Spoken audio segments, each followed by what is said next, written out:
اللہ تعالیٰ نے ہمارے اوپر فضل فرمایا ہوا ہے کہ ہمیں یہ عظیم الشان مدرسہ قرآن کریم کی تعلیم کے یہ ادارہ عطا فرمایا ہے۔ اس کے ذریعے سے ہم اپنے بچوں کو، نونہالوں کو اور اپنی اس اولاد کو جو ہمارے پاس اللہ کی امانت ہے، قرآن کریم کی تعلیم دیتے ہیں، قرآن کریم ان کو سکھاتے ہیں۔ یہ اولاد آدمی اس کے لیے بہت کچھ کوشش کرتا ہے، محنتیں کرتا ہے، اور آدمی کی خواہش ہوتی ہے کہ وہ اپنی اولاد کو ہر راحت و سکون کا انتظام کر دے اور اپنی اولاد کے لیے عیش و عشرت کا ہر سامان مہیا کر دے۔ مگر حضور اکرم علیہ السلام نے ایک حدیث میں ارشاد فرمایا ہے، ما نحل والد ولدا افضل من ادب حسن، کہ کوئی باپ اپنی اولاد کو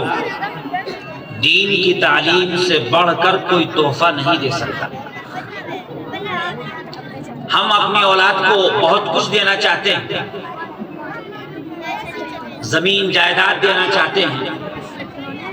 مال و دولت دینا چاہتے ہیں، کاروبار دینا چاہتے ہیں،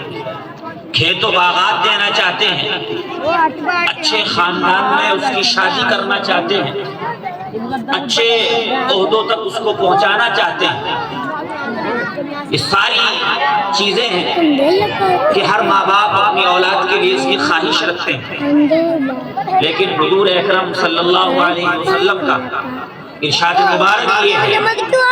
کہ اپنی اولاد کو دیا جانے والا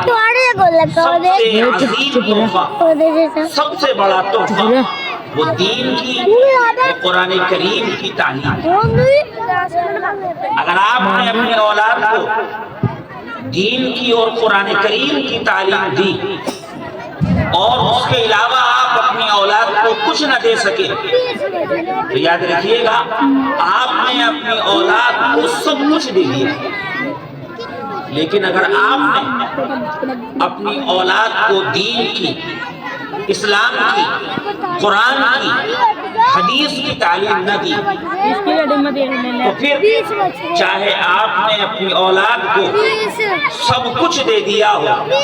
زمین جائیداد، کاروبار، دولت،